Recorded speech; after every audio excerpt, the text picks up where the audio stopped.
Oh, I see you. But it's there. Okay. That's it. We got it. Hare Krishna. Thank you. If it's all set up, you know, we just have to bring it in. Okay. Okay.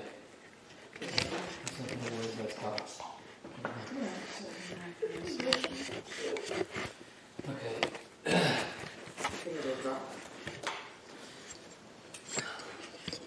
Om Namo Bhagavate Vasudevaya. Om Namo Bhagavate Vasudevaya. Om Namo Bhagavate Vasudevaya. Om Namo Bhagavate Vasudevaya.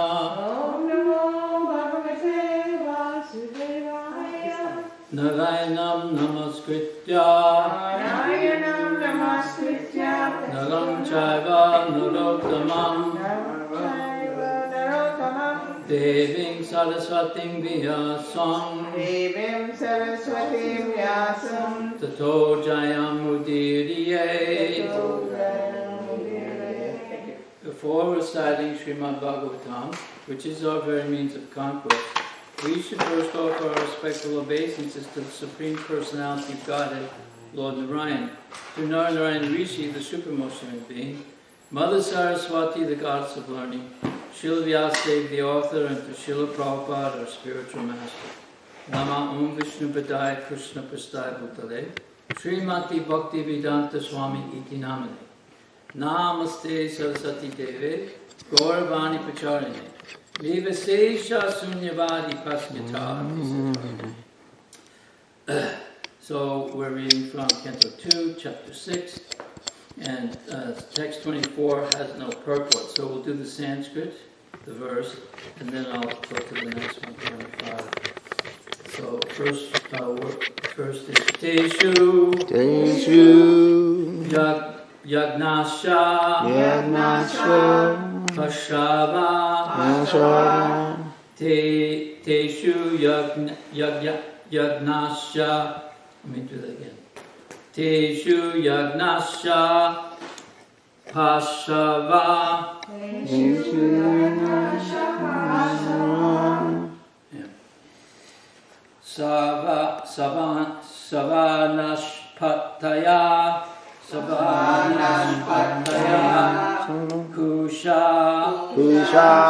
Savanashpataya Kusha Savanashpataya Kusha Idam cha Deva Yajanam Kalas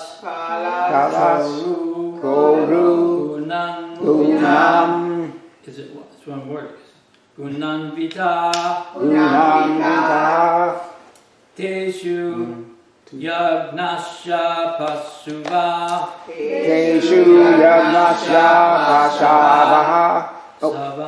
Savanashpataya Kushaha Idam cha Deva Yajanam Kalas Choru Gunanvitaha Teshu Yagnasha Pasuva Savanashpataya Kushaha Idam cha Deva Yajanam Kalas Choru Gunanvitaha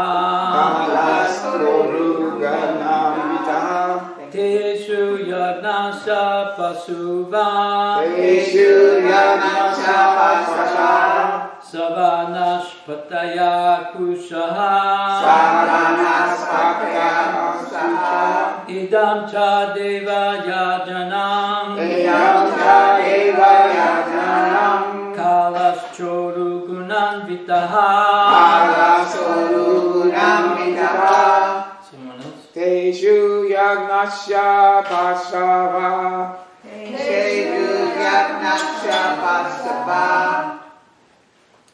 Savasna pattaha ke kusha. Sarvanaspataya kushaha. Idam cha deva yagnam. Idam cha deva yajnam. Kalaskoru ganam vitaha. Kalaschoru gunamvitaha. Teshu yagnasya pashava. Teshu yagnasya pasava. Savanaspataya kusha. Savanaspataya kusha. Idam cha deva yagnam. Idam cha deva yajnam. Kalaschoru gunam vitaha. Kalaschoru gunamvitaha. Anyone else? Teshu yagyasya pashava. Teshu yagnasya pasava. Savanaspataya kushaha. Savanaspataya kusha. Idam cha deva yajnam. Idam cha deva yajnam. Kalaschoru gunam vitaha. Kalaschoru gunamvitaha. Tesu yagnasya pasava. Teshu yagnasya Pasava. Savanaspataya kusha. Savanaspataya kushaha. Chadeva yagnam. Idam cha deva yajnam. Kalaskoru ganam vitaha. Kalaschoru gunamvitaha. So we would say koru or choru? Which is choru. All the C's are All C's are CH. What? All C's are CH. Cha. Yeah, So it's choru. choru. Okay, I'll read the word for word. After the second verse that I read, the English translation, can you turn the page? Thank you. Okay, so word for word. I'll do the word for word for this one, and then the translation. Then I'll just read the Sanskrit for the next one, and we'll move on from there. And that's when we turn the page. Yeah, after the English translation. Okay. Thank you. Teshu, Teshu, in such sacrifices. in such sacrifices. Yagnasya, Yagnasya, of the sacrificial performance. of the sacrificial performance. Pasava, Asava, the animals or the sacrificial ingredients. the animal or the sacrificial ingredients. That's right. One or the other. Okay. Savanashpataya, Savanaspatah, along with flowers and leaves. along with flowers and leaves. Kusha, Kusha, the straw. the straw. Idam, Edom, all these. all these. Cha, Cha, as also. as also. Deva Yagjanam, Deva Yajnanam, the sacrificial altar. the sacrificial altar. Kala, Kala, a suitable time. a suitable time. Cha, Cha, as also. as also. Uru, Guru, great. great. Guna anvitaha, Adonai, qualified. qualified. Translation. For performing sacrificial ceremonies, one requires sacrificial ingredients such as flowers, leaves, and straw, along with the sacrificial altar and a suitable time. And in parentheses it says spring. Okay, so please repeat. For performing sacrificial ceremonies, For performing sacrificial ceremonies, one requires sacrificial ingredients one requires sacrificial ingredients, such as flowers, such as flowers, leaves, and straw, leaves, and straw, along with the sacrificial altar, along with the sacrificial altar, a suitable time, and a suitable time. spring. Spring. So now the next verse is text 25. Vashtuni oshadaya sneha rasaloha mridu jalam richo yajumsi samani chattohotram cha sattama. And the word for word on this is Vashtuni. You can say that. Vastuni, Vastuni. utensils. Utensils. Oshadaya, Ushadaya. grains. Grains. Sneha, Sneha. clarified butter. Clarified butter. Rasa loha mrida, Rasa lo. it's honey, gold, and earth. Honey, gold, and earth. Jalam, Jalam. water. Water. Richa, the Richa. Rig Veda. Yajumsi, Yajumsi. the Yajurveda. The Yajurveda. Shamani, Shamani. the Samaveda. The Samaveda. Chatuhotram, 4 persons conducting the performance. 4 persons conducting the performance. And that's the number 4, not just 4 persons. As 4 persons. So, Cha. all these. All these. Satama, Saktama. oh, pious one. Oh, pious. Translation. And I'll read it and then you can repeat it. Other requirements are utensils, grains, clarified butter, honey, gold, earth water, the Rig Veda, Yajurveda, and Samaveda, and 4 priests to perform the sacrifice. So please repeat. Other requirements are utensils, grains, clarified butter, honey, gold, earth, water, the Rig Veda, the Yajurveda, and Samaveda, and 4 priests to perform the sacrifice. So purport by His Divine Grace, A.C. Bhaktivedanta Swami Srila Prabhupada. To perform a sacrifice successfully, at least 4 expert priests are needed. One who can offer, and in parentheses it says hota. One who can chant, and in parentheses it says udgata. One who can kindle the sacrificial fire without the aid of separate fire. And that's, the Sanskrit is advaryu. And one who can supervise, Brahma. Such sacrifices were conducted from the birth of Brahma, the first living creature, and were carried on till the reign of Maharaj Yudhisthira.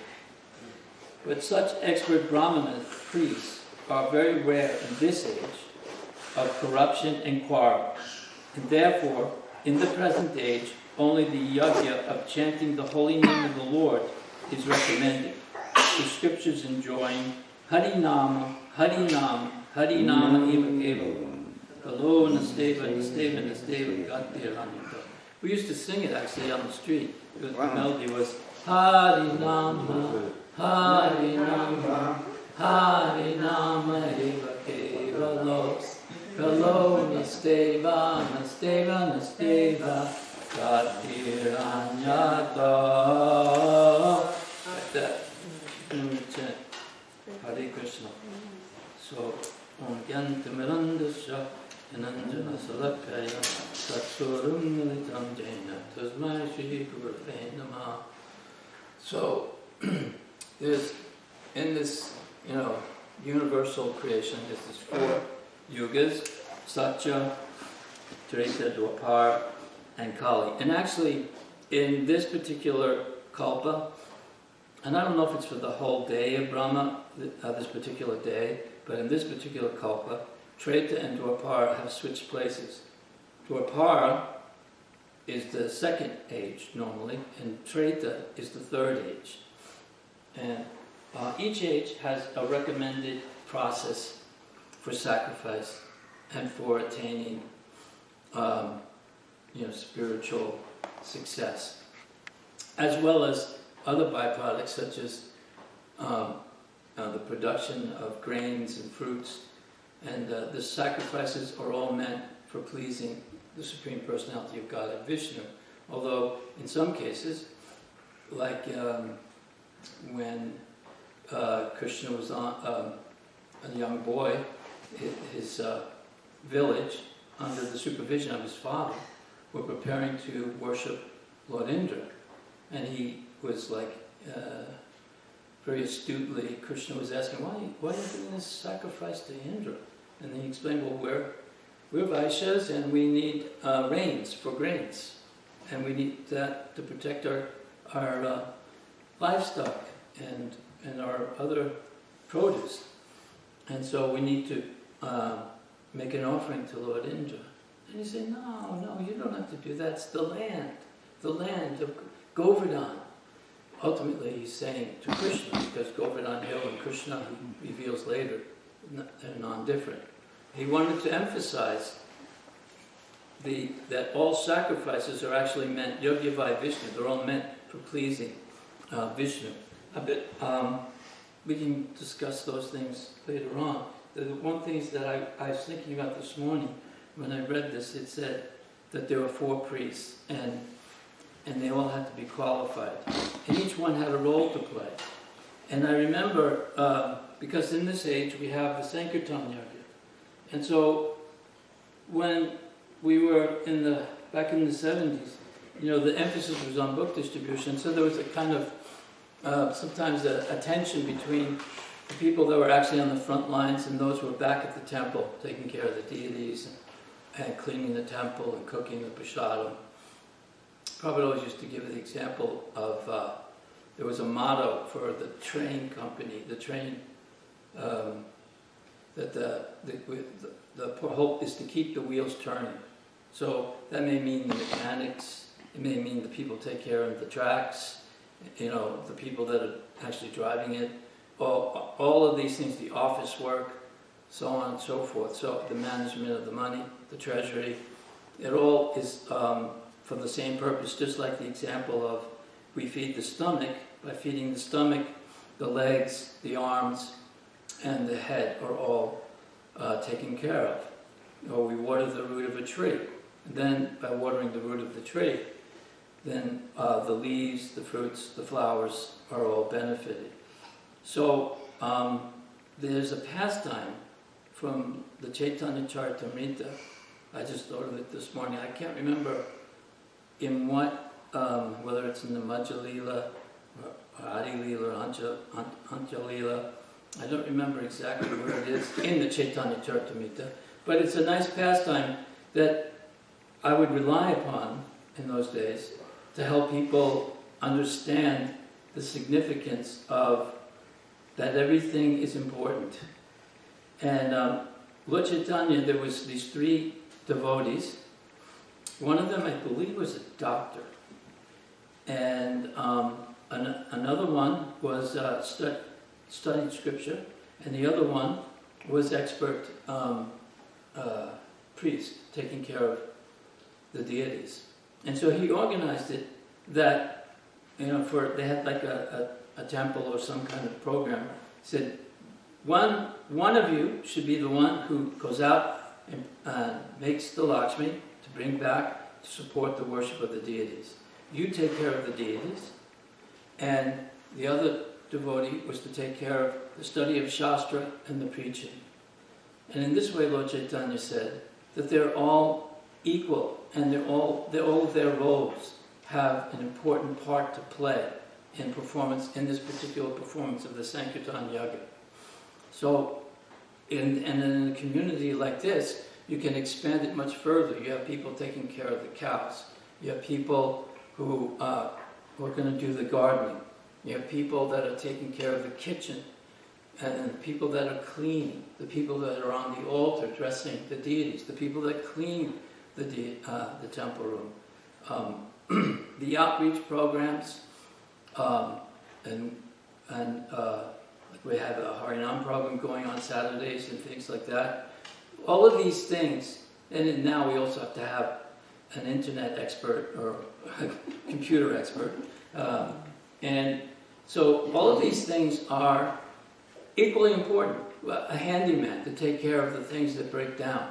There's not like one thing is better than the other. It's all equally important. What is the significance is that each person, it's the quality of their service.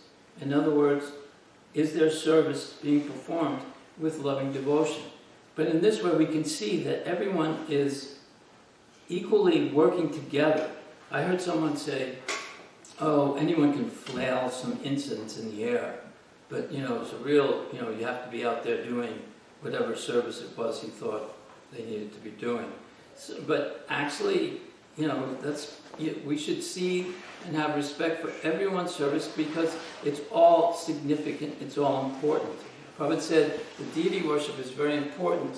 We're running on two rails, the preaching and on the deity worship. The deity worship is necessary for us to see the form of the Lord, to become purified, and meditate on the form of the Lord, to pray to the Lord, and not in an abstract form, but in a visual form, seeing the body of the Lord, decorating the body of the Lord.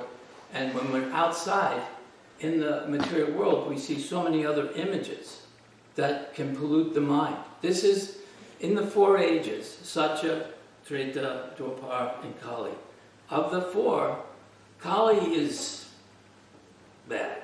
Well, it's not so bad, it's the worst. It's the absolute worst. And not only that, but the people themselves, these are the residual people, that individuals or souls that haven't gotten out yet to the other ages. Their lives are shorter, their mental stamina, ability to remember is diminished. They're spiritually lazy, and so many other. There's a tremendous amount of hypocrisy and quarrel and conflict within this age. So this is a very difficult age, as opposed to the other ages, where you can, in the first age, you can engage. You have a longer life. You can engage in meditation in the mountains for a long period of time, which requires a long period of time. And they're much stronger in body and mind, and their determination is stronger. So those types of practices are not recommended for this age. And then you have in the Treta Yuga, it was very opulent. Fire yagas, sacrifices. You had to have very expert Brahmins, as it's stated here, chanting the mantras with the right meter. Every syllable had to be done correctly. And you needed a vast amount of gold. You had to be, because during, in the end of the Dwapar Yuga, Maharaj Yudhisthira wanted to do a Rajasuya sacrifice, but they didn't have enough gold. So he sent Arjuna to get the gold. And he heard of a mountain in the Himalayas that was left over from the previous age. And it was the utensils from a very large Rajasuya sacrifice that had been performed by a great king. And after they used it for the yajna, they would just throw it away, throw the gold away. So this, after many, many years, hundreds and hundreds of years, maybe thousands of years, it had been covered over, and it was a mountain of gold. So that's the gold that they used for the Rajasuya sacrifice for Yudhisthira Maharaj. These things are not possible in this age. And there's so much envy in this age as well. But even in other ages as well. We have the story of Prithu Maharaj. And I'm not sure if he was in, I believe it would be the Treta Yuga, but could be part of the Satya Yuga as well. And he was a Shaktavesa avatar. When he first took over as king, he was taking over from his father Vena. Now the story of Vena is that he was, his father was extremely pious, very pious, powerful king. I believe his name was Anga, if I remember correctly. And he wanted a son, and so it was difficult, and there was some ceremony performed, and so the wife produced a son. But she was the granddaughter, I believe it's of death personified, or irreligion, something like that, but death personified. And so the maternal side, it affects the males. The daughter is affected from the paternal side. generally speaking. This is, and of course these not hard and fast rules, and in Kali Yuga everything is a big hodgepodge. So Anga's son, he was very happy to get a son, but his son was Vena. And as a child, he would just playing with his friends. You know, and there's, you know, you play games of war. I remember we used to have this thing, because they were doing some construction, you know, where I lived. And so it produced these little, what we call them, dirt bombs, and we would take them and throw them at each other, you know, and you get a pinch. And the girls on the block, they had set up a field hospital for us. And we come in and they, I got hit over now. And they bandage up our arm, we go back out there to fight. We stand underneath and throw. And sometimes these dirt bombs would have big rocks right in the middle of it, you know, and when it hit, it really hurt. But, so, where was I going with that? Oh, when Vena was playing with his child friends, he would actually kill his friends. He would kill animals. And everyone was like outraged. This was unheard of. And there was no way to control it. And finally, Anga just became so annoyed. I just couldn't handle it. His whole household life just became so troublesome that in the middle of the night, he just left the kingdom and went off to the mountains and renounced. So now, what to do? And things now that the people know that there's no king, chaos began. Thieves started running all over. You know, they said you could see in the distance clouds of dust from the thieves and the people running from them, plundering everything, the religious places of sacrifice and so on.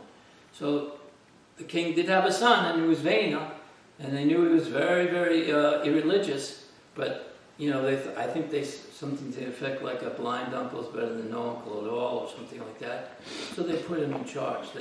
But when he became coronated as king, he also, along with that, in those days, because the mantras were being chanted properly, he automatically attained the 8 opulences, or mystic powers. Can influence people's minds, you know, small and the smallest, all these different opulences like that, cities. So now he became really puffed up, really arrogant, and impossible to deal with. And he was shutting down all the fire yajnas. And he wouldn't allow the priests to perform any yajnas to the demigods. So finally the Brahmins decide they have to come and talk to him. This has to, you know, the whole purpose of what keeps our civilization prosperous is that we have to perform these yajnas. You know, we have to please the demigods. We have to please Vishnu. And Vena's response was, you know, you're speaking like you're so wise and intelligent, but you're all so ignorant. Don't you know that the king is this personification of the Supreme Personality of Godhead, and all the demigods are but my parts and parcels of my body? You should be simply offering sacrifices to me.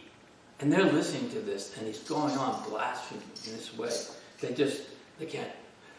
And they just, by their words, they just say, kill him! Kill him! And just by those words, that's what happened, he dies. So, very powerful personalities, these Brahmins.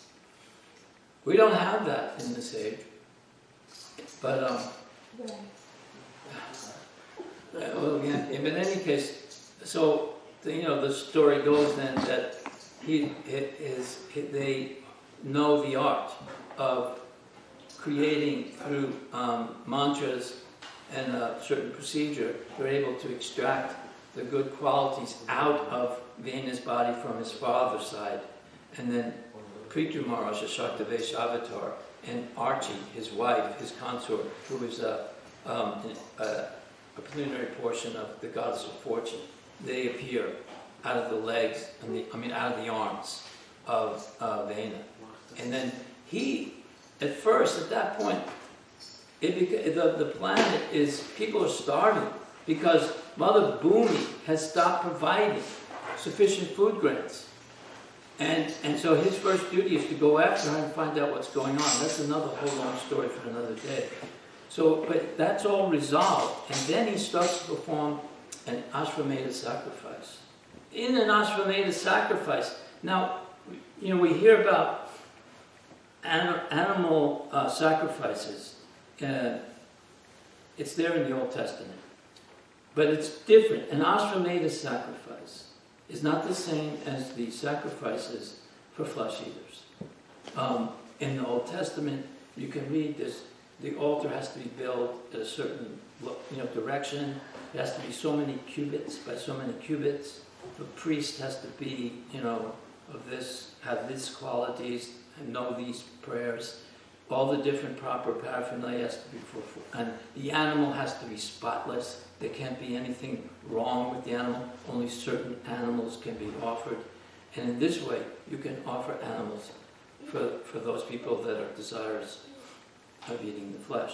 Ashvamedha, when they put a horse into the fire, the point is it's to prove that they're chanting the mantras, the efficacy of their chanting is effective, and it will please the demigods and ultimately please Vishnu. So to prove that, they bring an old horse. He enters the fire and he comes out a new horse. That is the reason behind the offering of the horse, is to prove the efficacy, that they are actually, when they're chanting these mantras and offering the ghee and offering the grains, all the things that are actually provided by the demigods, but they're simply the instruments of Vishnu. Because all the mantras, if you're chanting to Vayu or chanting to Indra, it ends with, Sri Vishnu. I don't know exactly how it ends, but it's there concluded that Vishnu is the one who's providing, not the demigod. So, but sometimes people get confused. Even the demigods themselves get confused, as in the story of Indra. So he performs this Ashvamedha, and he wants to do 100 sacrifices. Now that makes Indra very jealous.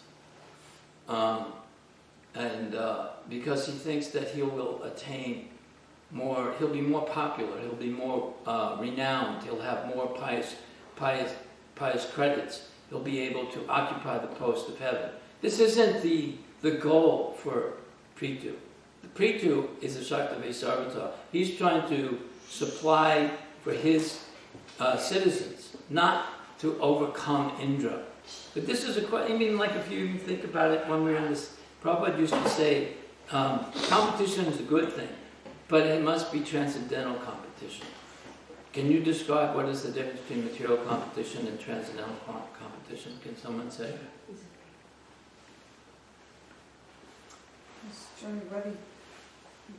How to please Krishna more? Who can please Krishna Well, more? material competition is that if I see that you're doing well spiritually, let's say with book distribution, that was one of our. If someone is distributing a lot of books, then you'd start to, it's because he's doing this, or he's because of that. You make some excuse that, or you try to either verbally diminish it, or you even try to hamper him in some way. Whereas spiritual envy or a spiritual competition is that I see that someone is doing so well that I become enlivened. I'm so happy for him that he's doing so nicely. I want to know, how are you doing it? Maybe you'll never be able to do it as well as that person, but you become enlivened and you don't feel threatened by their success. You become enlivened by their success, and you want to learn from them how to be successful to your fullest capacity. It may not be that everybody can do 100 books in a day. You may be able to do, 5 books or 1 book, even just 1. And you may not even go out on book distribution, but you're providing the prasadam. It's not like just cooking food. The person that's cooking should be thinking, I'm cooking for the Supreme Personality of Godhead. I want to please the senses of, not that Krishna is hungry. I want to please Srila Prabhupada. I want to make the preparations that Prabhupada likes. I want to please Srila Prabhupada with love and devotion. The person that offers it may not be the cook, and he or she should be thinking. Of course, in America it can be a she, not in India. Where ISKCON West. And it has to be with, I want this, I want to, it's not like I gotta get it done, I want to get back and, find out what's going on over there, I gotta get this done, I gotta wash my clothes, blah, blah, blah. No, you're in that moment. Your heart is fully absorbed. Your mind is fully absorbed. Please accept this offering that's been cooked for you. Please, I want to make this offering. This is all I can do. And we're taking food that has come from God. The seeds, the rains. We can't grow the vegetables without those seeds. We cannot grow the vegetables without this soil. We cannot, which is nicely fertilized by, cow dung, hopefully some of that, and the proper regular rains. If I remember correctly, reading in the Krishna book that in the evening there would be gentle rains, and during the day there would be this appropriate sunshine for the growth of the plants. So in this way, and then after it's offered, it's transferred properly. Every step of the way, every part of the way, the devotees are doing it, and they feel like, I'm a part of this. And those devotees come back, who are out there, they taste the prasadam and they become invigorated. They become healthy. They become inspired because it has pleased the Supreme Personality of Godhead. Prasadam is non-different from the Supreme Lord. You're tasting Krishna, just like the chanting of the Hare Krishna mantra. So in the Sankirtan Yajna, in Kali Yuga, we don't have the paraphernalia to do the kinds of, Ashwamedha or Rajasuya sacrifices. We don't have the opulence to do the kind of deity worship that is done during Dwapara Yuga, actually. We don't have the physical and peaceful environment and length of life to do what is done in the Golden Age, the Satya Yuga. But what we can do is we can offer our time, our energy, with full attention. We can offer to Krishna his name. All we have to do is chant Hare Krishna. Individually, attentively, avoiding the 10 offenses, and collectively. And then go out and distribute his name to all the jivas and the suffering jivas in this material world. That is our goal. The sacrifice, we're sacrificing our time, we're sacrificing our mind, we're sacrificing our tongue, not to talk gossip, not to talk about the latest scores in the football games, not to talk about this or that, not to think about, some other, what shoes are on sale at what store. To think about Krishna, not to worry about what I did in the past, not to worry about what's in the future, but to be in the moment, hearing the name, and then distributing that name, distributing it to all that sound vibration and these literatures, this transcendental sound vibration, as much as possible, and to make a nice atmosphere so that when people come here, they can sense that there's something different here, something going on that's not, this is a different environment. It's free from the material modes. It's free from, it's Vaikuntha. And we have to, just because we're here, it's not an automatic thing.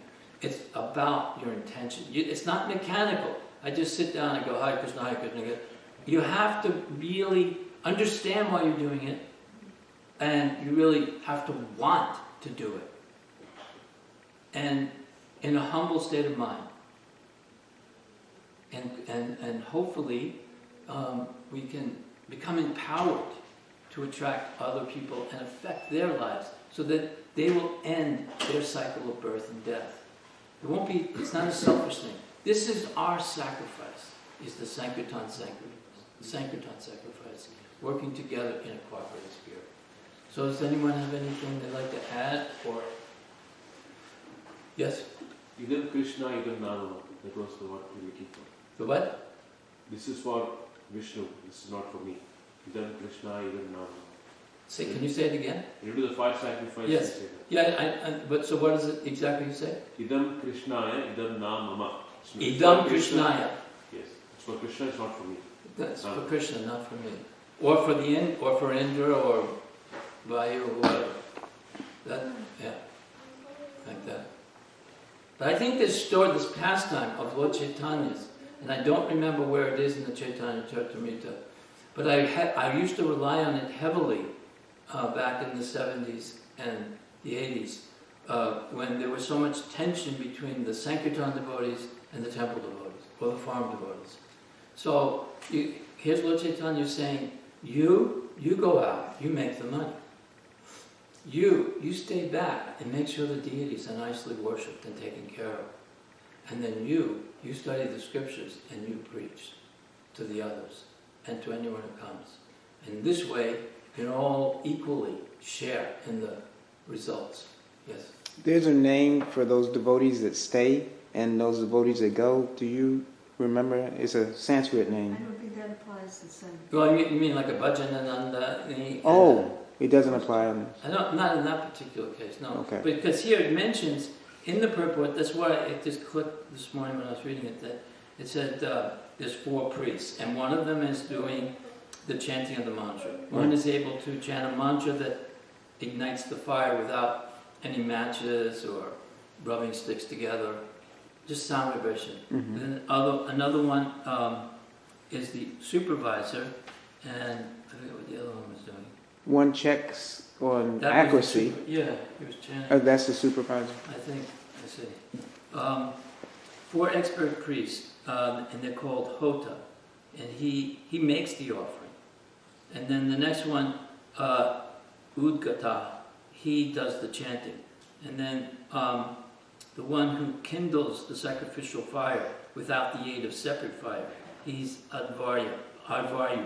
And then the one who supervises to see if everything's being done properly, and he's Brahma.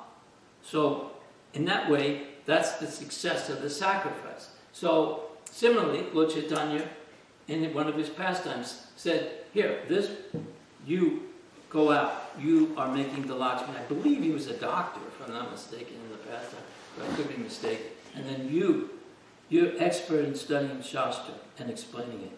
That is your service. And you're expert in taking care of the deity form. This is important so that everyone can see the form of the Lord and be able to offer their foodstuffs to the Lord. So together, you make the sacrifice work in the same way.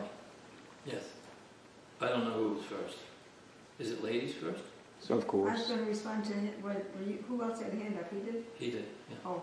But I think I saw yours first. He's asking about Bhajananandi and Ghostanandi, Yeah. but we tend to think of Ghostanandi as better because it's preaching outwards, although some of our acharyas were Bhajananandis, but like Gorkishore and Swamiji, right? I mean, I think. But isn't it a matter of the internal mentality, not where your work is stationed, where your service is stationed? Yeah. But Bhajananandi had a negative connotation that you were being selfish and not sharing. Yeah. But and Prabhu said it's not always, in this age, it's recommended for one. Did you have something you wanted to add? Yes. Yeah, I wanted to add that I listened to the lecture and it was said that in our Sampradaya actually there is no Bhajananandi acharyas. The Gorkishore was Bhaji Maharaj, she was not Bhajananandi. That he was still, even though outwardly he was like that, but still when it was about discussing Krishna Katha and preaching to devotees, he was very, he was preaching. So, but it was mentioned in the verse when Prabhupada Maharaj is saying that, criticizing people who are going to secluded place and chant. So in this lecture it was said that actually, even Jagannath Das, Balaji Maharaj, all of them, their desire was to preach, and they were preaching, and even when he was so old that he was fitting in the bag, like the disciples were carrying him on the back, still he was like preaching even though he couldn't walk, but this was the mood, and like discussing Krishna Katha with devotees, so they were not bhajananandis. So. Yeah, because also they, well, with Jagannath Das Babaji and even Gokula, someone would come to them, they would give some, some counsel in different situations depending on the individuals, but also just in the behavior of their lives. In other words, as an acharya, their behavior was teaching, not necessarily with words, but their actual lifestyle, the way that Gokula Das Babaji apparently ate his food from a skull to remind himself of death, and how much he ate, and where he ate, and what kind of clothes he would wear. And actually what's interesting, and I think his name was Pundarik Vijayanidhi, he did the opposite of what people like Jagannath Das Babaji and Gokula. He dressed very opulently, so everyone would thought that he was a materialist. And when someone came to see him, I don't remember who it was. Gadadhar Pandit. Huh? Gadadhar. Yeah, Gadadhar Pandit. They thought, why you bring me to this person? I mean, he was being fanned, and he was lying on a soft thing, but then they realized when the topics of the Lord came up, he went into an ecstatic state, but he was doing that to keep people away. They don't want followers necessarily, but you can't imitate these people. Prabhupada set the example. Prabhupada, in the way he manages ISKCON, and this is a very important point also. I was listening to a devotee who's passed away now, sannyasi, and he was talking about adding and subtracting things since Prabhupada left. And he was talking about how this one young woman had written a letter to Srila Prabhupada, and it had like something like 25 very intricate, some of them were kind of minute questions about how to take care of Tulsi. What mantras to chant when you're cutting the leaves, can you use a scissor to cut the leaves, and just so much, like minutiae. And Prabhupada was like, just chant your rounds in front of Tulsi, just chant the mantras I've given, don't add anything, keep it simple. And this sannyasi, he used the word kiss, which is, in America, that means keep it simple, stupid. Because somebody once introduced that we should chant Panchatatman japa beads, one round. You don't add this. Yes, it's true by chanting the Panchatatman mantra that you get no offense. Take some, beg for their mercy that you can chant properly, offenselessly. But don't add things, don't try to make things more complicated than it already is. I mean, in our age, we are not going to have really like the deity worship of the Dwapara Yuga. We're not going to be able to do that. And Prabhupada said, if I told you all the rules and regulations involved in deity worship, you would faint and you'd become discouraged, that you wouldn't be able to do it. Mm-hmm. But it's about your heart and about maintaining 16 rounds minimum, the 4 regular principles, studying Srimad Bhagavatam, living in a holy place, association with devotees, and then of course eating prasad. That's the principles that Lord Chaitanya mainly was interested in. But like I was mentioning, in a place like you can expand it out with the 3 that I mentioned: the person going out making the money, worshiping the deity, the person who preaches and studies the scripture. And it's like, so there's no envy between them. Why does he get to stay back and read? I want to read. Why does he get to go out and make the money? How do I know he's turning it all in? Why do they get to? And the other one's thinking, I'm with Krishna. I actually worship Krishna. Krishna is talking to me. I have a special relationship with the deity. Each one of them appreciates the other, and they all assist one another and help each other, just like the body parts help the whole body. So, also, but then in a farm community, you have gardeners. You have people who are taking care of the cows. You have people that are in the kitchen. You have people that have to clean. You have people who take care of the deities. You have what I would like to see is if we had seamstresses making our own outfits. That would be, but that's another day. They used to in Atlanta, and they actually done here in the past. I don't think I. They did here in the past too, it's just that everybody's older or fewer. People are older and fewer. Yeah, no, exactly. Well, that's what it's time, place, circumstance. You can't judge on the standard. Like I used to call, there was certain syndromes within ISKCON. One was Chicken Little, one was the White Knight, and then there was another one. Syndromes, yeah. The White Knight would come in and say, we're successful in this big city because we distribute books in the airport, and what you should be doing is distribute books in the airport. And you're living in a town where there's like a little airport. No and one's then Chicken Little is, well, so and so had a problem, spiritual problem. It's wrong. not going to work. The process doesn't work. No, it works. It's okay. Everything's all right, and yeah, we can be enlivened by devotees who are very successful in other places, but we appreciate what you can do where you are. Like the story of Hanuman, and was it a spider? Is it a spider? Sometimes a spider, sometimes an ant, sometimes a squirrel. Yeah, I heard it was an ant. Yeah. And I've heard a spider. But in any case, the idea is that Hanuman was extremely powerful. He still is apparently, and he could throw huge boulders. But Ramchandra said that you may not be giving your full. You may be holding something back. Whereas this ant, spider, what was the other one? Squirrel. Ant, spider, squirrel, or all three of them, they're doing it to their full capacity. Actually an ant apparently can pick up something that's like 1,000 times heavier than its own weight or something like that. Some enormous. And if you ever watch them, they're so organized and they just never stop. They don't take tea breaks or anything like that. They're regularly going along. So, anyway. They'll kick you out, I mean, you're not like... Ants? Yeah. Really? Kick them out. Yes. Really? Bees do too. Bees, yeah, I know bees are like that, yeah.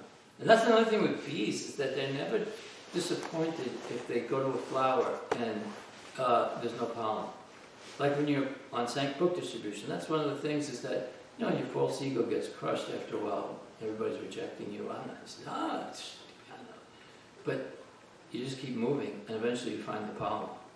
You find some super souls, and like that. So, yes? I used to collect down in the French Quarter way back in the day when Ranjana was still here. And I was working with Mahansini. Actually, Ranjana is right here. So I don't mean to minimize it. So. But no one told her no. I mean, she was such a seasoned Sangatron devotee, I was watching and no one would tell her no. Really? And everybody told me no. Everybody. On collecting. You're going on, like... Just collecting, and somebody told her, no, don't collect, what are you talking about? No, people were... I missed the point. The people were giving... Well, they didn't say no to her, but They said no to her. They only said no to me. So I would become really depressed. Sure. I'm just thinking, I want to see you go. So finally I started going out, meeting up with the New Orleans mothers. Shripati, Mother Leela, all of them. And we were all working together and I was watching them and people were telling them no. But the difference was we just kept going. Yeah. We just kept working and working. It just like water off the duck's back, So Yeah. then I was able to do that. But it was a really good experience too over Gita Jayanti when I went out and I had some Bhagavad Gitas. And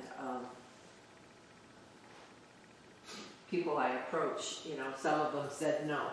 You sold 4, right? Yeah. I didn't sell 4. You're supposed to stash and gift them Okay. from Gita Jayanti. So yeah, I did 4. I could have done 5, but I didn't have another book in my bag. Huh. Well, you know, actually, sometimes it's said that if you mentally, you know, in this age, if that's what your desire was, you did.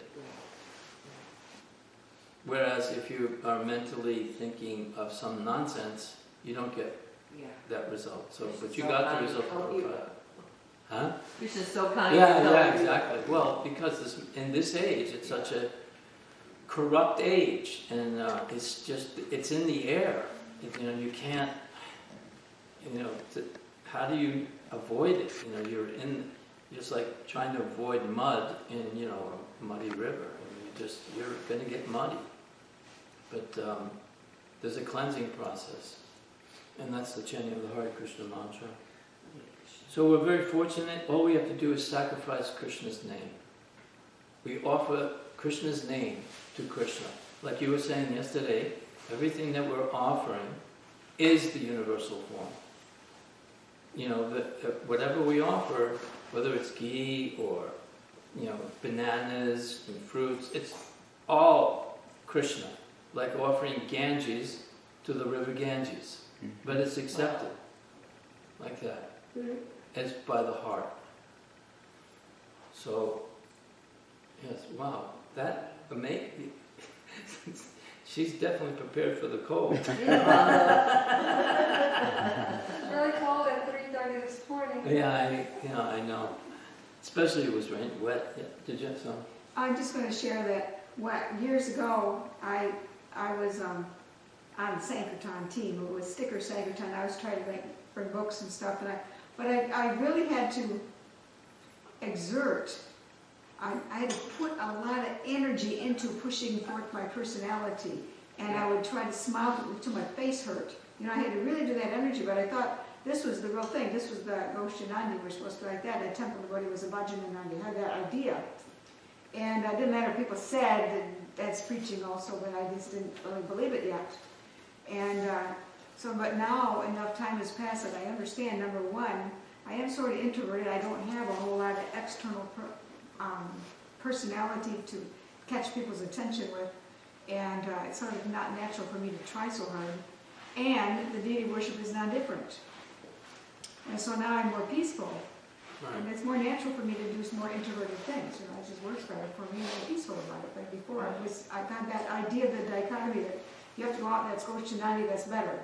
Staying back, that's Vajjananandi, that's not as good. I had that idea. I had, well, at one point, I was still a brahmachari, and I was raised on Harinam Sankirtan, and then I did do book distribution somewhere.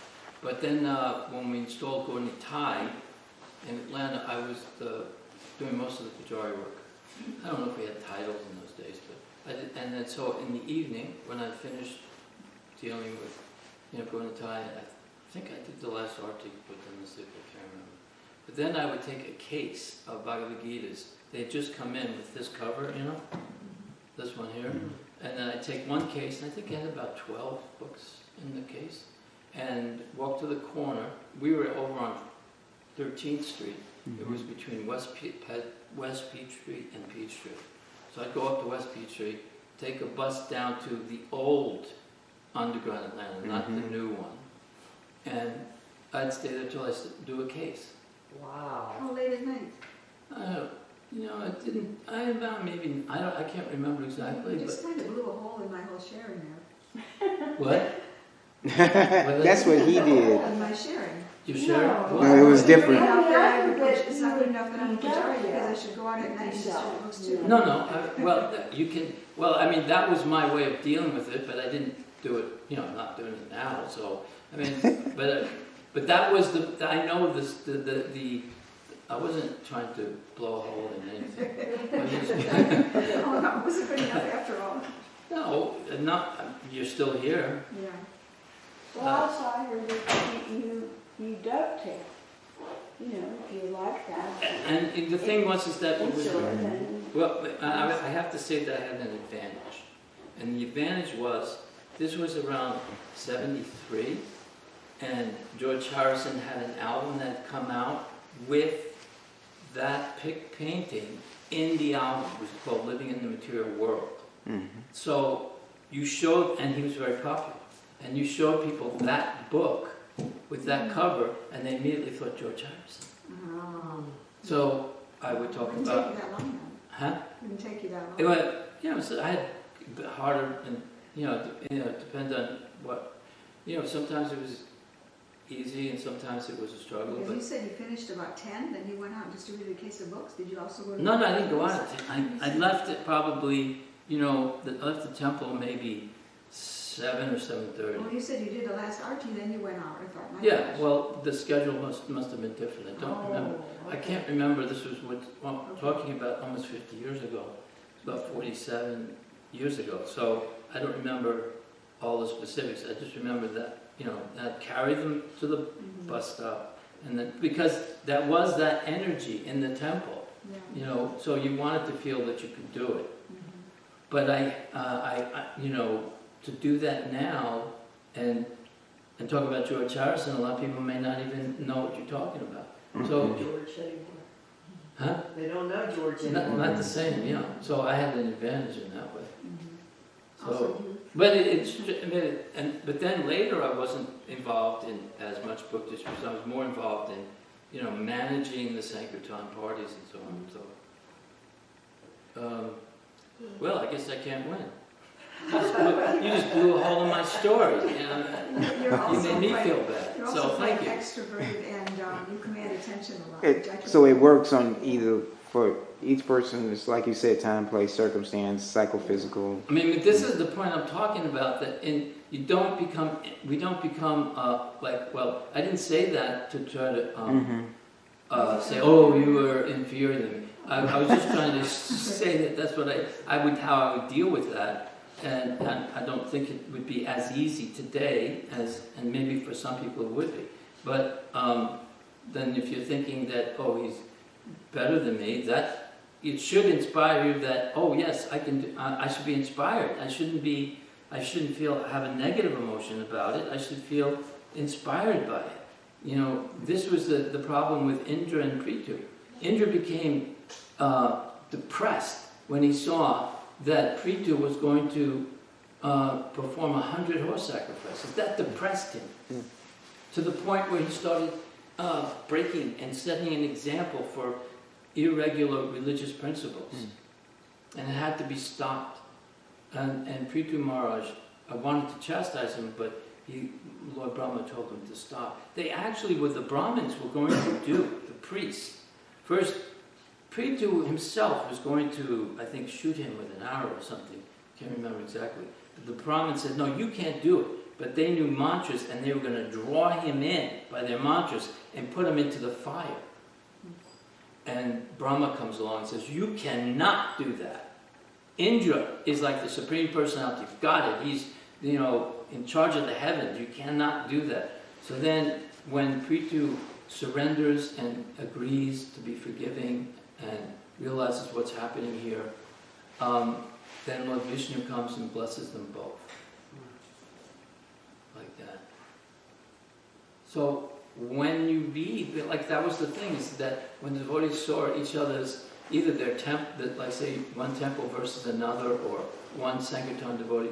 We used to have 2 Sankirtan newsletters. One was about the individuals, and then the other was about the temples. So each temple would be trying to outdo the other temple, and each individual was trying to outdo each other individual.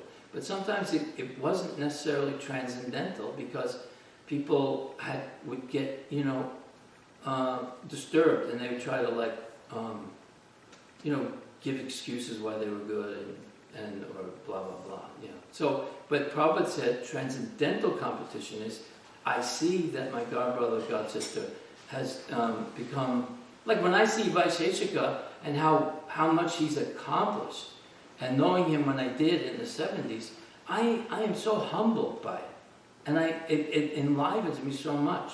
He is a proof that if you keep consistent and studying Srila Prabhupada's books and distribute, you can become empowered. It's very enlivening. It's not like, oh well, he's not that good. You know what I'm saying? I mean, I'm just talking about a general concept, a general thing. I didn't mean to hurt your feelings. Is this the old way of only Sankirtan? The Sankirtan becomes the example of everything. And actually, why not say, well, somebody does such nice deity worship, why don't be jealous of being enlivened by it? But it's only somebody does deity worship and somebody does book distribution, so don't be. It's always about book distribution, book distribution. You know Well, what that's I mean? why was that's saying why I that told it's- that story about the 3 I devotees know. that Lord So I Chaitanya was going by engaged. that, so then I'm accepting that I am not the one who goes out. And instead of my story gets compared to book distribution again, you know, like we never get balanced. Well, I didn't compare it to book distribution. I didn't compare you to book distribution. But it kind of felt like it was an immediate response. Kind of felt like it. So, okay. Hare Krishna. Hare Krishna. Sorry, I'm sorry. Thank you. Jai Shri Prabhupada.